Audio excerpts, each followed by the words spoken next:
தாய் தமிழ் உறவுகளுக்கு வணக்கம்.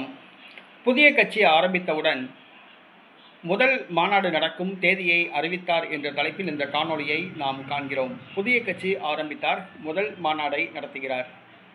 பாரதிய ஜனதா கட்சியின் முன்னாள் தலைவர் அண்ணாமலை சமீபத்தில் பாரதிய ஜனதா கட்சியிலிருந்து விலகினார். வி த லீடர்ஸ் என்ற அமைப்பை ஏற்படுத்தினார். 20 லட்சத்துக்கும் அதிகமான தொண்டர்கள் அதில் உறுப்பினர்களாக சேர்ந்துள்ளனர். ஜூலை 1ஆம் தேதியிலிருந்து தீவிர அரசியலில் இறங்கியுள்ளார். விஜய் அரசுக்கு சிம்ம சொப்பனமாக அண்ணாமலை விளங்குவார் என்று எதிர்பார்க்கப்படுகிறது. அண்ணாமலை பாஜகவிலிருந்து விலகியதால் பாஜக கூடாரம் காலியாகிவிட்டது. இந்த சூழ்நிலையில் தனது கட்சியை வலுப்படுத்துவதற்காக தனது கட்சியின் முதல் மாநாட்டை நடத்துகிறார். வி த லீடர்ஸ் என்ற அமைப்பின் முதல் மாநாடு பொள்ளாச்சியில் ஜூலை 12ஆம் தேதி நடத்தப்படுவதாக அறிவித்துள்ளார்.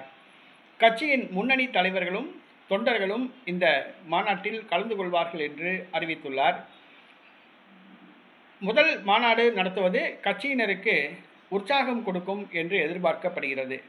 அண்ணாமலை தீவிர அரசியலில் களமிறங்கியுள்ளார்.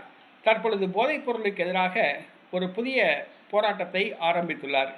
போதைப் பொருளுக்கு எதிராக தீவிரமாக செயல்பட போவதாக அறிவித்துள்ளார். அண்ணாமலை அரசியலுக்கு வருகிறார். அதை தமிழர்கள் சார்பில் வரவேற்கிறோம். தற்பொழுது கட்சியின் முதல் மாநாட்டை நடத்துகிறார். தொண்டர்கள் எவ்வளவு கூடுகிறார்கள் என்பதை பொறுத்திருந்து பார்ப்போம்.